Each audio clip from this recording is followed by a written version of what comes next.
Just Breathe is a monthly podcast where youth ministry has a say. Hosts Shannon Harper and Eric Bliss interview youth and adults who hold a vision of liberal religious youth ministry that is both life-saving and spirit-lifting. Come join us for these rich and enlivening conversations.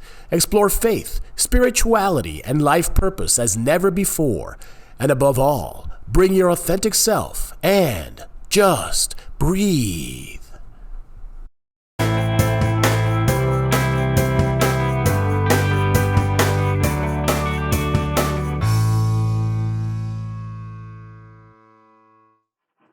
Hello, welcome everyone to our show today. This is Just Breathe Live. I am Shannon Harper. And I'm Eric Bliss. And we are excited to be joined today by some really cool guests we will introduce in a moment. But in the meantime, hey Bliss, how are you doing? I'm doing okay. It's an interesting time, a lot of change, a lot of transition right now, both seasonally and professionally, personally. So just trying to wrangle all that and stay sane throughout. What about you? Same thing. As many of you probably know, Eric and I have very similar jobs on two parts of the country. And right now, talking about summer, and even with a low key summer going on, still got a lot going on. We had a meeting yesterday where it was like, whoa, what? We're doing an awful lot this summer. So it's kind of exciting. With that being said, we also want to point out that this podcast is for Unitarian Universalist youth and young adults, and anyone who loves youth and young adults or just wants to be part of our conversations, you're welcome. But if you would like to learn more about Unitarian Universalism, you can go to uua.org and find a plethora of information. Anything else we should say about that, Liz? I don't think so. I think you handled it. All are welcome here. Absolutely. Whoever you love, however you love, all are welcome here. So let's check in. It's great to be with you, Shannon. It feels like it's been forever since we've done one of these, and I'm super excited for today's topic. It's right in my area of love and passion, if you will. But and speaking with that and kind of hinting at who our guests are, our check-in is: what spiritual practices are giving you solace and respite these days? Do you want me to go first? Yeah, you go first. Go ahead. Okay, I'll go first. I'll give you some time to think about it. So my family, we do a lot. We do a lot in my household. This is something that I really, really adore, this idea of spiritual practice and leaning into faith in this way. And so I have a daily prayer practice that I do, sometimes alone, sometimes with my wife. We have a daily gratitude practice. So we have a moment of silence at dinner, and then we share gratitudes for the day.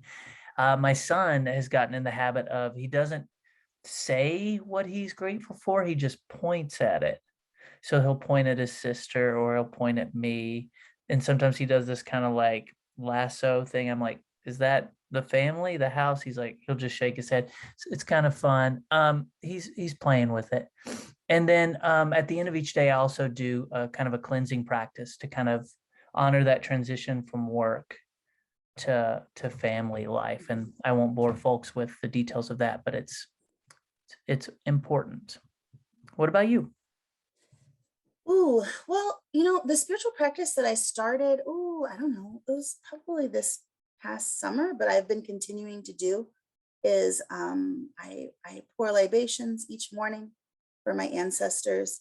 And I make it a point of saying the name of each of my ancestors, both ancestors that are of my direct lineage, but also people who have been in my life or who I am just inspired by their lives.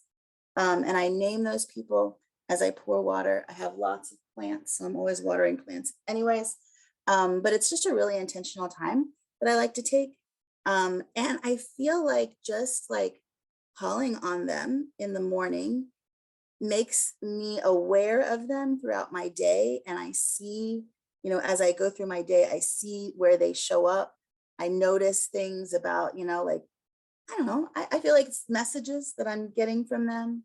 But just a reminder of those important people in my life. I'm really enjoying that as a spiritual practice. When I'm not at home, I find a way to do that in a way that feels good. Sometimes it's like on a beach, which is fantastic when I can be on a beach near water. Anything like With that. you. Yeah. Yeah. That is beautiful. That's beautiful. I love that. We have a spiritual practices archive in the Pacific Western region. If you, Shannon, if you'd be willing to write up that libation practice, I would love to share it with our youth. So we'll talk offline about that. So now is the point in our program where we breathe together. It's a centering exercise that we often do. But before we do that, I just have to kind of plug this idea of spiritual practice. I think it's something that for many years, Unitarian Universalists have rejected. Many UUs come from an abused past in terms of our religious interactions. And so prayer and practice and faith and words like God and holy sometimes have some negative connotations for folks. But as a movement, we're starting to come around. We're beginning to embrace these things again. And when I think of spiritual practice, I think this is one of a key way to develop faith. I also think of it as a way of defining our faith as a home base, a place where people can come back to. Many of our youth and emerging adults leave the movement because they don't have that grounding. They don't have that faith development, that well to draw from. And so this is why I'm constantly banging the spiritual practice drum. I just think it's so critical. And so youth, have those tools. Ask your religious educators for those tools. Build them on your own. If you need resources, email me or Shannon, ebliss@uua.org.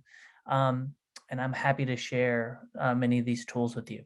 So sorry to go off on that tangent, but I felt it's so critical to mention today of all days. So let's just do one deep breath together. We're going to breathe in, we're going to breathe out, and then we'll introduce our guests on the count of 3. 1, 2, 3. Breathing in and out. To quote Dr. Mark Hicks, a man who I adore, I am here now. All right, it's time to get to the good stuff. So our topic today is spiritual companionship, spiritual directorship, spiritual direction. And I am excited to introduce to you Noel Burke. Noel lives in St. Louis and is a member of Eliot Chapel in Kirkwood. That's Missouri, right? M-O. There's a lot of M states in Missouri. Okay, Missouri. She taught out in the St. Louis area, studied spiritual direction in Ohio. I was there with Noel when we were doing that, and founded the young adult group at Eliot Chapel. Not only that, but Noel also served at General Assembly as the HUUPER, H-U-U-P-E-R, which is currently known as the coding, and that's of the young adult group. Welcome, Nicole. Hey, Noel, and I will introduce Noel. Sorry, wait, hold on. I called you Nicole. I meant welcome, Noel. Welcome, Noel. Welcome. And I'm going to introduce Sivani Gelfand. Sivani Katie Gelfand is the Director of Religious Exploration at the First Unitarian Universalist Church of New Orleans, the congregation that raised her. She is also a certified interfaith spiritual guide, Reiki master, teacher, and initiated high pagan priestess. Deeply devoted to the divine feminine, she also leads a monthly new moon ritual for a women's group and teaches cakes for the Queen of Heaven. Sivani is committed to compassionately empowering and supporting others on their journey to wholeness and healing. Her website is https://www.sivanistar.com. And there's no H in Sivani, Sivanistar. Welcome, Sivani. The link in the show notes. So, hey, y'all, will y'all check in for us? Noel, do you want to start? What are the spiritual practices that are bringing your life meaning these days? Yeah, that's a great question. I'll have to say I am not one to do spiritual practice a lot, and I need to. But um, the folks who know me, I am constantly busy and like always doing something. So what I have valued and taken more emphasis with is being in the moment and just pausing my day. Just taking a few minutes to just be present and acknowledge and give thanks, gratitude to my surroundings and what I have, instead of, what's the next thing, go, go, go. So it's been really relaxing, especially coming off of the pandemic days. So uh, I'm blessed.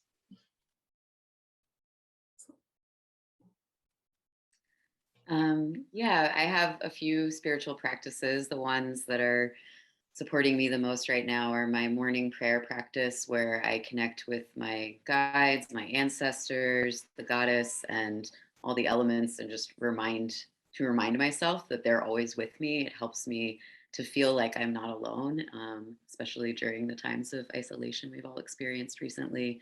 Continues to help me feel connected throughout the day. I also have a practice of blessing at least one of my meals, expressing gratitude for all of the food in it and all of the people and their families that helped contribute to that being on my plate. And especially this time of year, I love the spiritual practice of taking long walks because flowers are in bloom. And I like to take different walks in different directions, so I can see all the new flowers and colors, and just connecting with living in the city, being able to connect with nature in that way, and just seeing the turn of the seasons is very healing and connecting for me. Wonderful. Yes, I love what you said about this time of year. Spring is elusive right now. Some places it's a little more obvious than others. I did have snow here a couple days ago, but I know it was really. I'm in Dayton, Ohio, for anybody who doesn't know. And yes, it was. I have a video of snow, and it was just a couple of days ago. I was not happy, but it is lovely seeing nature peek out, seeing the flowers. Oh, it's wonderful. So first of all, spiritual direction. Is it spiritual direction? Is it spiritual companionship? What are the different words that we can use for this practice? And can you tell us a little about what it is? You know what? I'll lean to you first, Shivani. Okay. Yeah, different people call it different things. I think the trend is moving more towards spiritual guidance and then companionship. I mostly use the word spiritual guidance. Spiritual counseling may start appearing on my website too, just because that's a word that people understand a little better. But probably for the purposes of this interview, spiritual guidance would be the phrase that I would use most commonly. And spiritual guidance is a companioning of someone in their exploration of their relationship to the sacred, the divine, and or their own self, their own soul, their own spirit. And a spiritual guide creates a relationship of profound trust especially in one-on-one, but also in group spiritual guidance, between themselves and the guidees, by listening deeply, asking critical questions, and really holding the container for the exploration and experience that the person's going through. And I feel like spiritual guidance helps to unlock and open the deepest parts of ourselves, our longings, our intuition, our fears, as well as our connections and the most intimate questions that we carry around in our souls, which I think is one of the things that's always excited me about being a Unitarian Universalist, is questioning and that invitation to question and encouragement and support in that. That's beautiful. Well said. I know for me, I really focus in on the direction. I'm very specific and direct, and so just with so sorry, just being among others or that one-on-one interaction and having that spiritual direction. I find it to be growth, spiritual growth or spiritual development. Those are words that I would associate direction with. And just from over the past few years, I see it as, deepening my spiritual relationship within myself and then with the others that are involved, especially in the role of the spiritual director. You're helping that other person grow and nurture that spirit instead of, personally. But I do find enrichment from helping others. So that's, it's definitely a give and take and love on both sides. Noel, you mentioned, others as in multiple. So I think it's also good to say here that the spiritual companionship or direction that you've been involved in has been mostly through group spiritual direction. Is that correct? Yes. Large groups, small groups. I've not done one-on-one. I've done it, practice of it, just learning what the feel of that. But there is a difference between the small and the large group. And that's something to be said, just that it is very personal and it's an intimate thing. It's a connection, So small groups, you are one with yourself.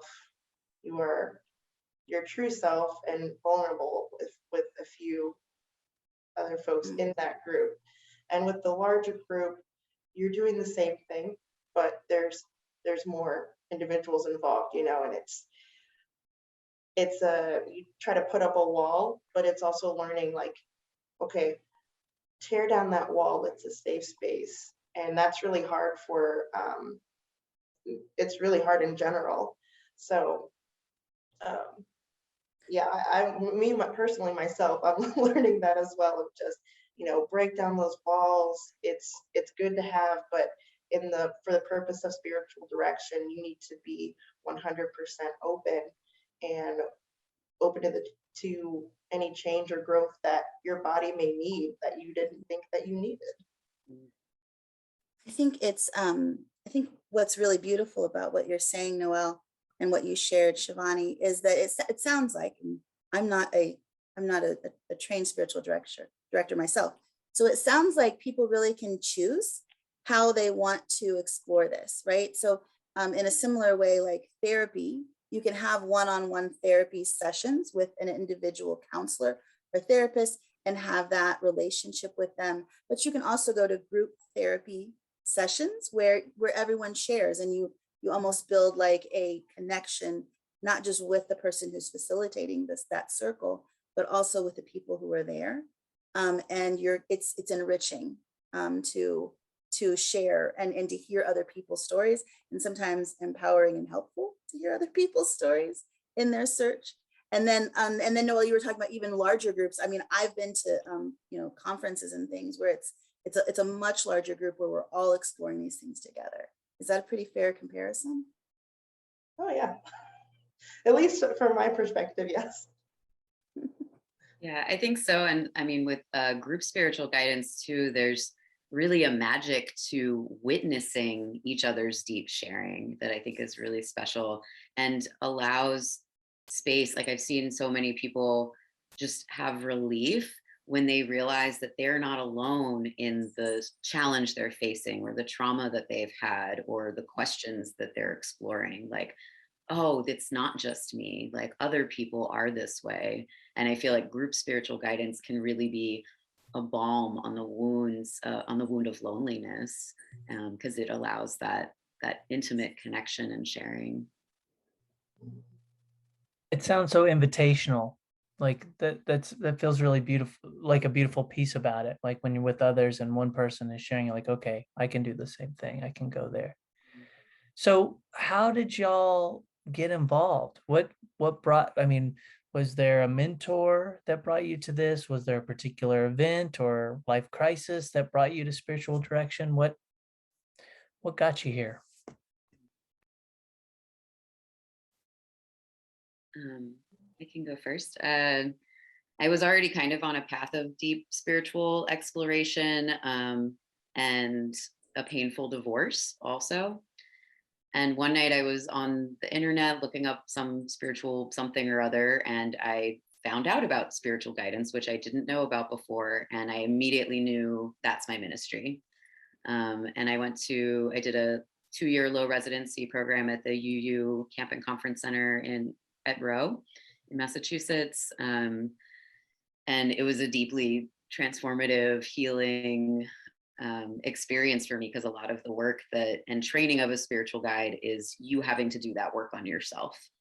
So it helped me to overcome the obstacles and the trauma of my divorce, and also just helped me to learn about myself much more deeply and prepare me, because I had been through such a low and despairing time, learn how to support myself in coming out of that.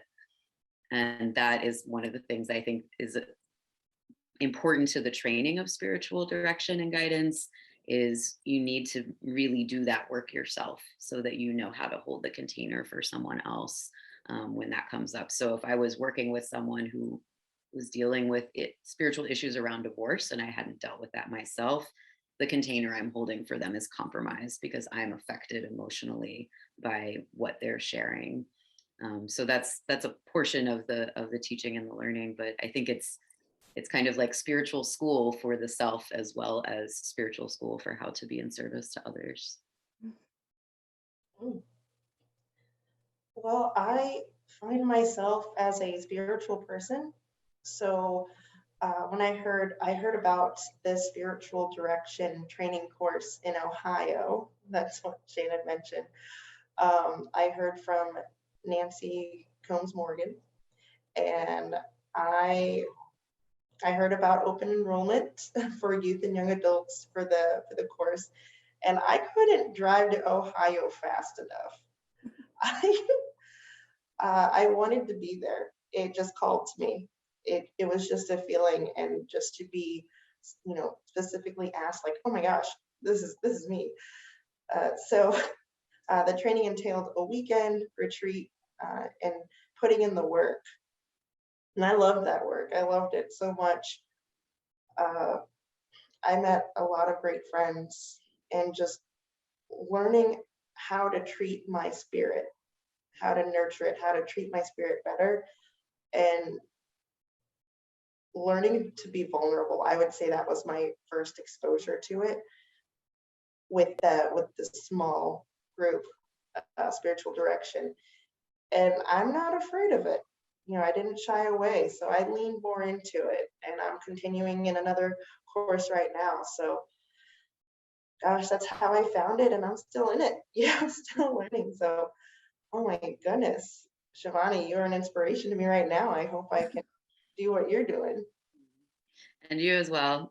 Honestly, the group spiritual guidance, especially with youth and young adults, is such empowering, meaningful, and important work. So I'm enjoying getting to hear more about your experience doing that. Thank you.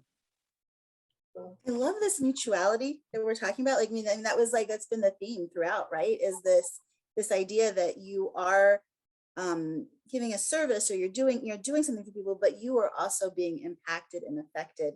And just in learning the practice, it makes you a stronger, person, and you're able to, delve into your own things. Gosh, I think like everyone would like to, maybe not everyone. I would love to have a job that allows me to actually like improve on myself, right? While I am also serving other people. That's fantastic. So you talked a little bit about having a spiritual companion. Sivani, you said that you have your own spiritual companion. And I think that's a requirement for for actually going through a course in spiritual direction. One of those, I have looked into them. They're very fascinating.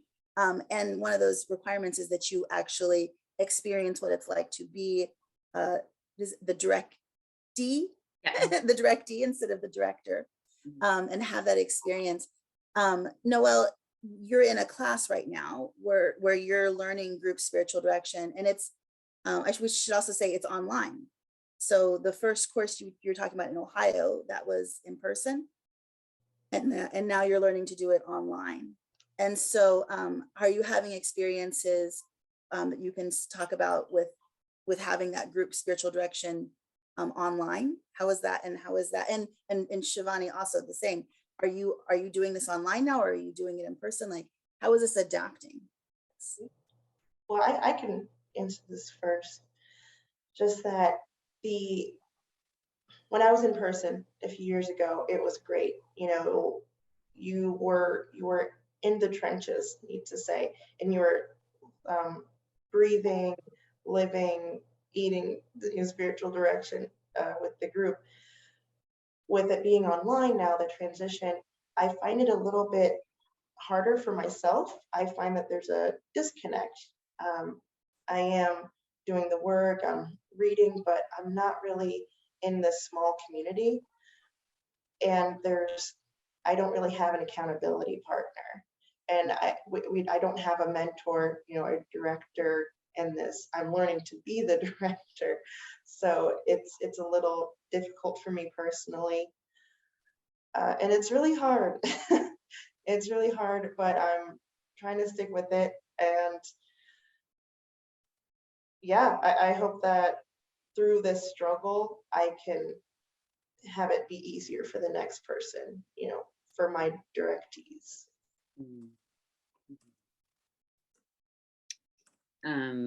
Yeah, I can second kind of what Noel says is in the class that I was in school with, we all were very close, and it was because we were doing really deep, intimate work together. And then when we had online sessions apart from each other, it was a little easier because we were familiar with one another at least. Like my women's group, we always meet on the new moon, and there was a really big storm that night, and I didn't want to cancel it. So instead of canceling, we decided to do it on Zoom. And because we already had a deep, intimate relationship with each other, it was still a very effective ritual. But I think it's hard if it's a new person. I do see clients both online and in person. My spiritual director lives in Pennsylvania, and I've only ever worked with her online, but she was one of the teachers in my program. So I do have a one-on-one relationship with her. And I think that group spiritual guidance or one-on-one can be cultivated. Trust can be built and cultivated over time online, but you don't kind of get that immediate support that you need in between sessions, like Noel was saying. This is the more y'all are speaking, the more my mind is just expanding, because I also have a spiritual companion, spiritual coach, but I hadn't really thought about like all these ramifications. In particular, Sivani, you mentioned that idea of having to do the work in advance on a particular topic that your mentee or directee may bring up. That just never occurred to me. But I mean, there's so much work that has to be done to get there, right? And you know, what brought me to my spiritual coach was kind of a trauma, a crisis.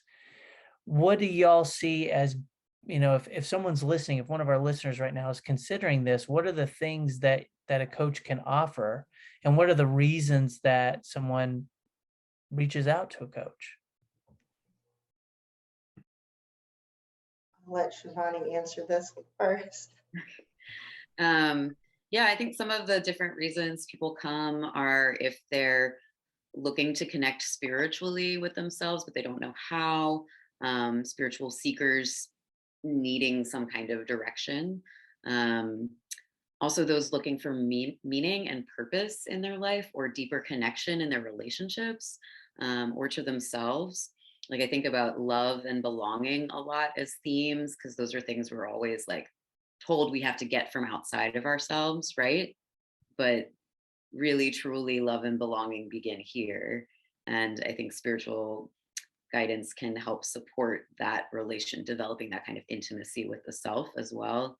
Also, people who are craving just like deeper understanding of who they are. And spiritual guidance also really does support a crisis of faith. People who have been in a religion that has created harm or done them wrong, or a spiritual community that there's been damage caused by. This is a space for healing and processing that, as well as people who are going through a spiritual awakening or a spiritual emergency.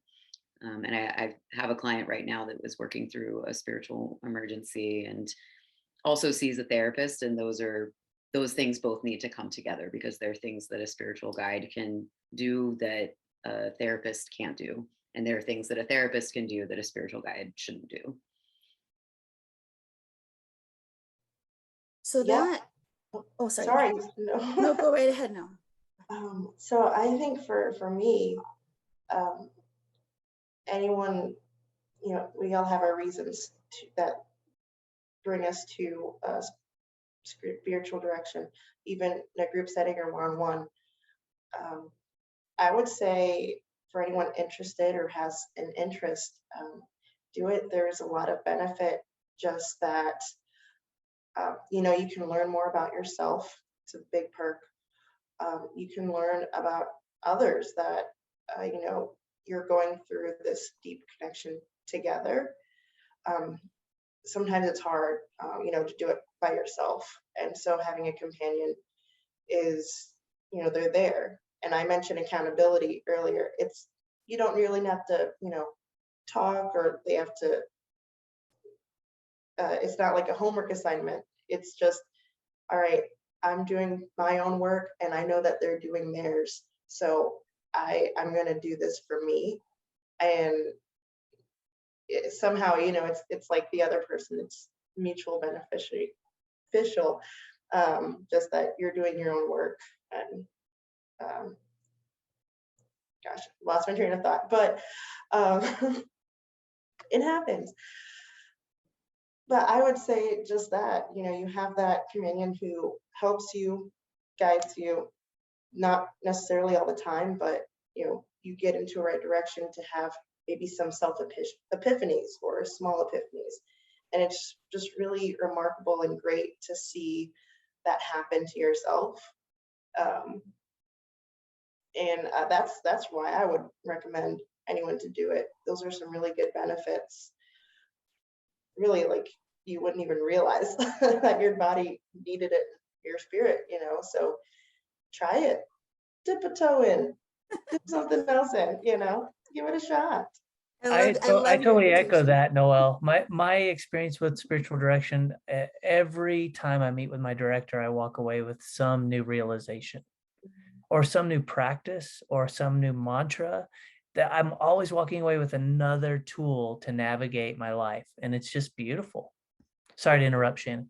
No, it's fine. I mean, I think this invitation is beautiful. And I would like us to talk just a little bit about, like, who is this invitation for? Because when we use the word spiritual, people have a certain connotation about, like, is this a religious thing? Do you have to have a faith or a religion in order to practice this? Do certain spiritual directors use different religious tools? Like, how does that work? And what about for people who maybe say they don't per se have a faith or religion? And then, of course, how is this connected to Unitarian Universalism? Always. A lot in there. There's a lot. I'm sorry. I'm a master of, like, putting too many questions at once. But yeah, sorry. No, you're fine. Well, I can go first a little bit. That from my point of view, I don't think you need faith. It's not tied to spiritual direction. Isn't tied to faith. I think it's just, if you feel it, you feel it. It doesn't. It shouldn't have to be tied to anything.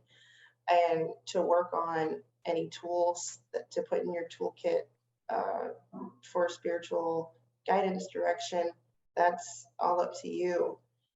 And tying it in with you, I think that's like the most important key part, that you were accepting and open of, whatever your creed, whatever your background. It's all right. It's all good.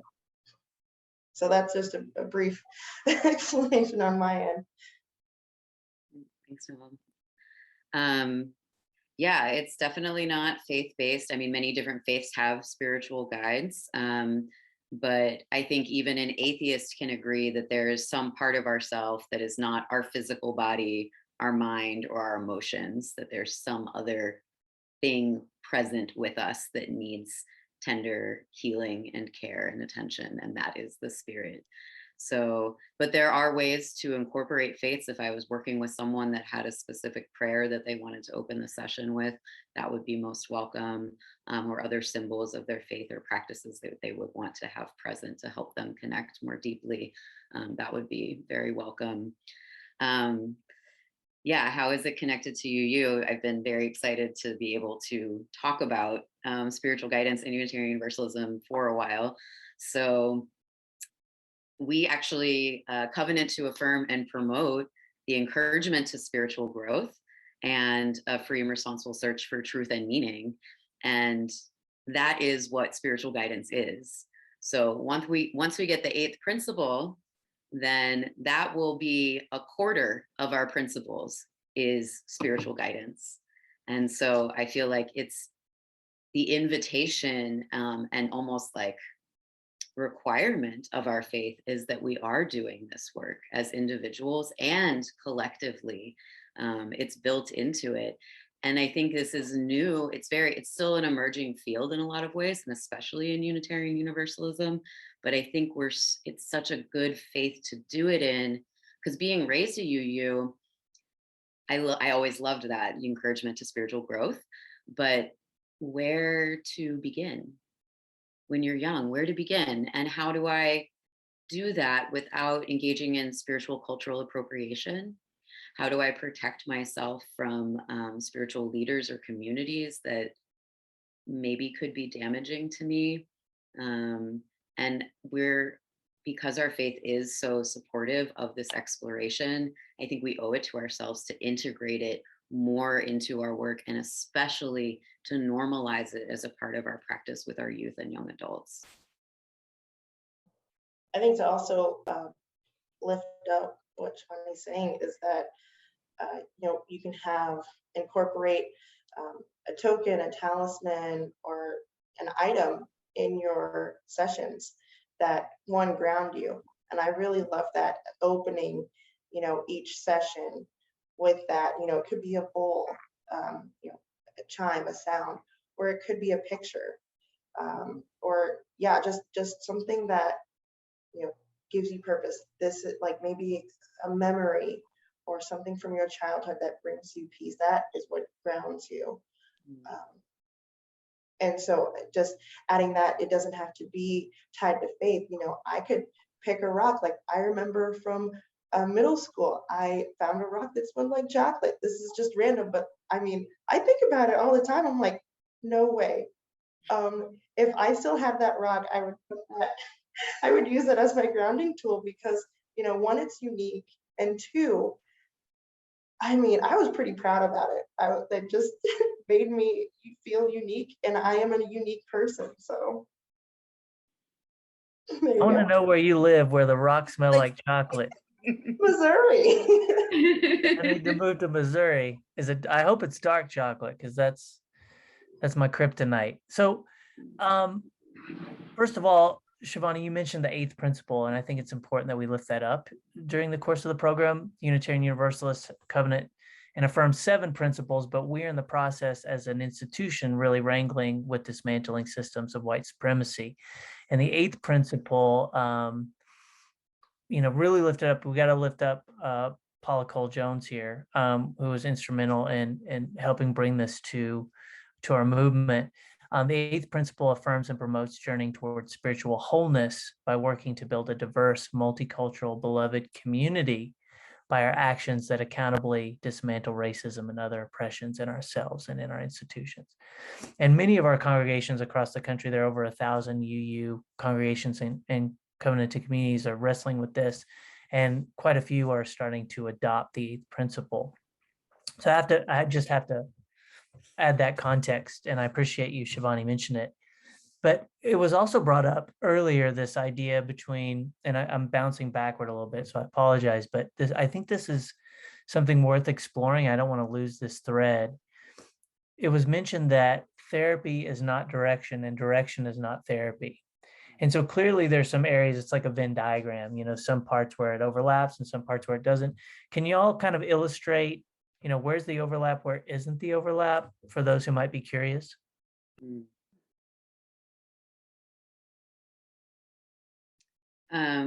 Yeah, that's a really great question. Maybe an example that I would use would be kind of like interpersonal relationships.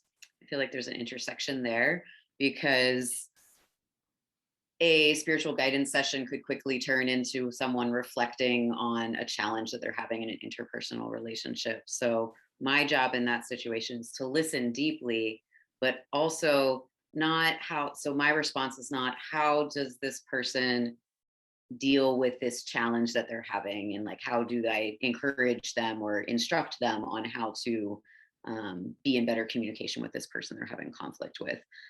My role is to connect them to the spirit that is behind that. Is there another time that you felt this way? How connect them to their feelings, get them into their bodies. Where are you feeling this discomfort, this stress, this anxiety, or with this person? Where is that in your body? Can you think of other times when you felt that way? What has helped you to heal from that?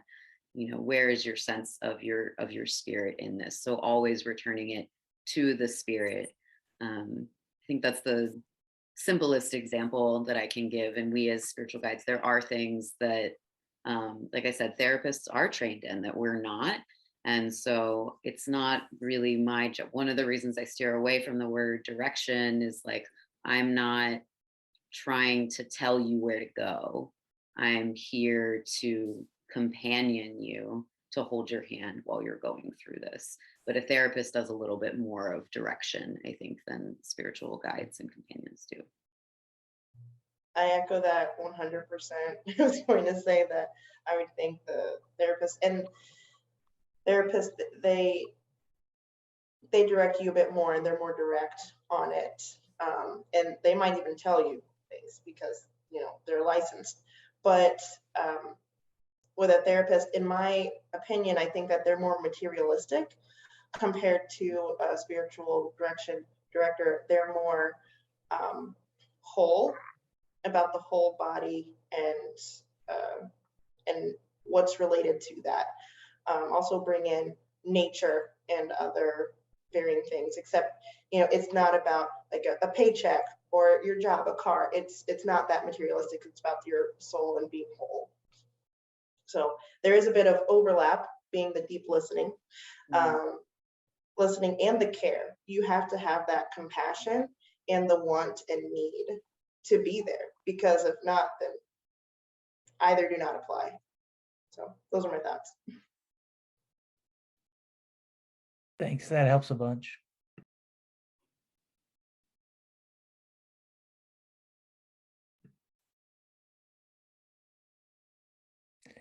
Okay, I just asked the last question. Oh, I thought we had this tennis match.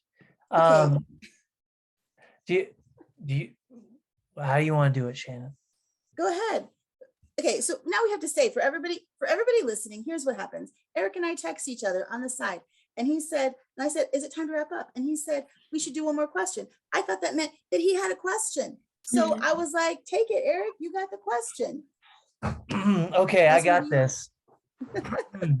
Is there a story about your work or experience in spiritual direction where it was particularly affirming or helpful for you or for someone else? Obviously, you can't share particulars or specifics, but is there kind of a general story you like to tell that like really lifts up the importance of spiritual direction?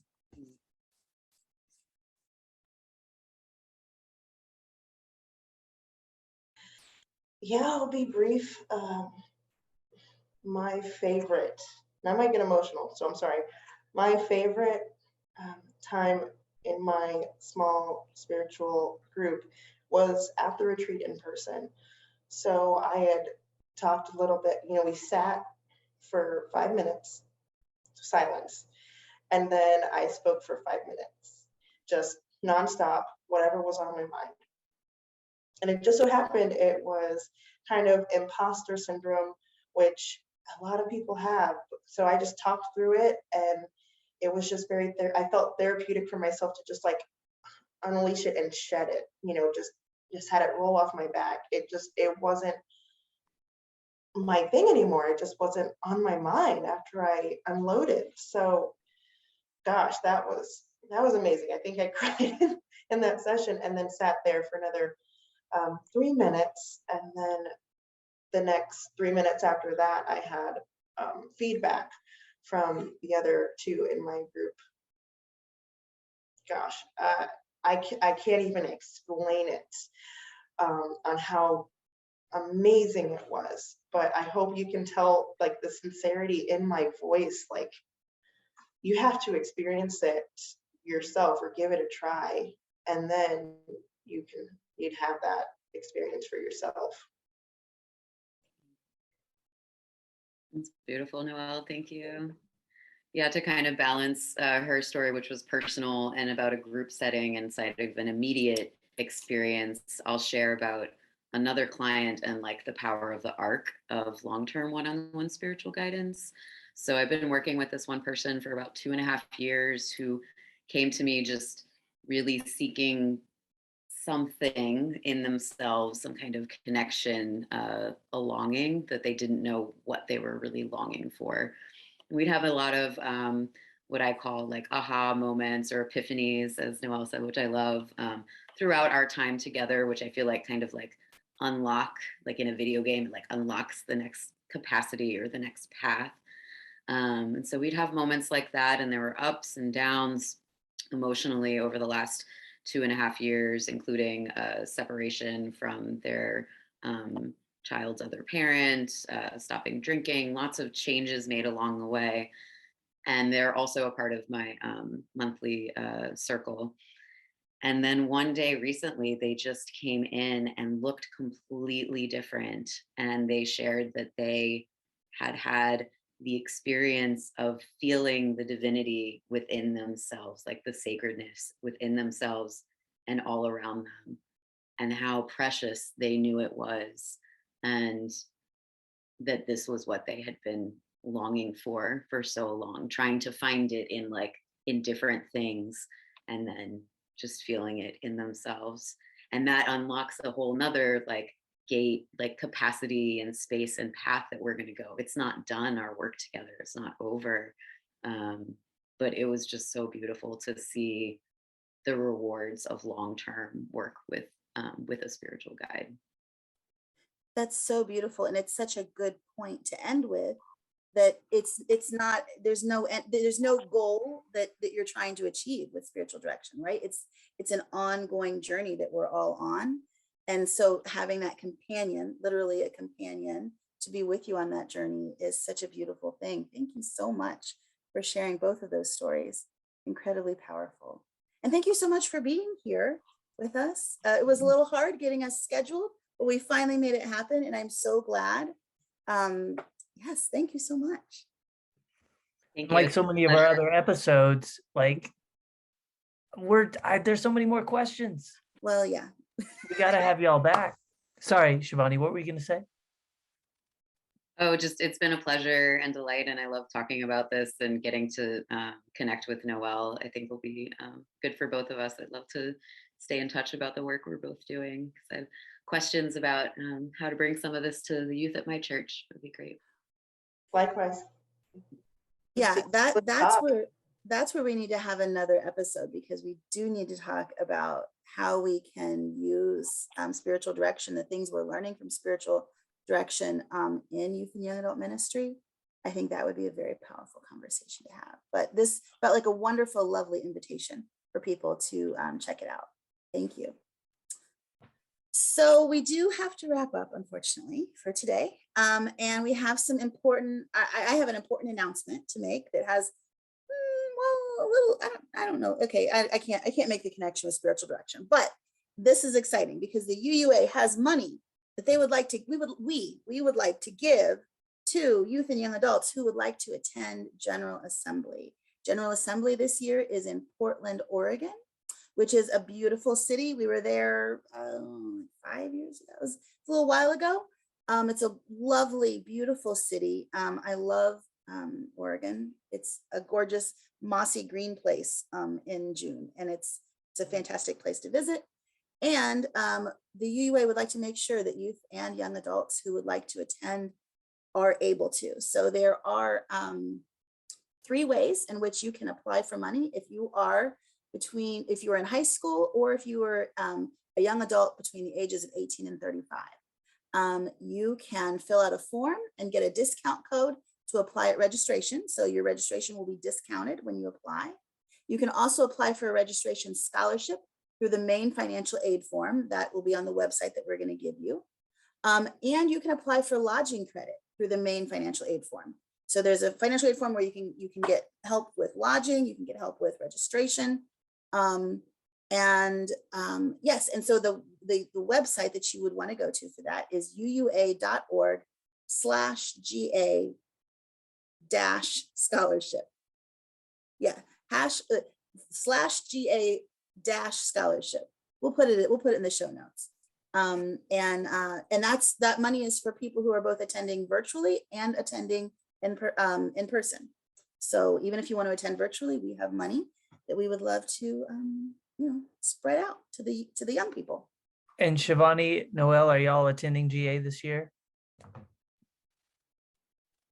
I wish I could. I'm actually going on a pilgrimage to Ireland, which is a trip that has been canceled 3 times because of the pandemic. So it's actually happening now. So I will be in Ireland. Otherwise, I would definitely be there. I'd love the opportunity to go to Portland and to go back to GA. I'm working on attending virtually. Yes. Fit it in that very busy schedule, Noel, if you can.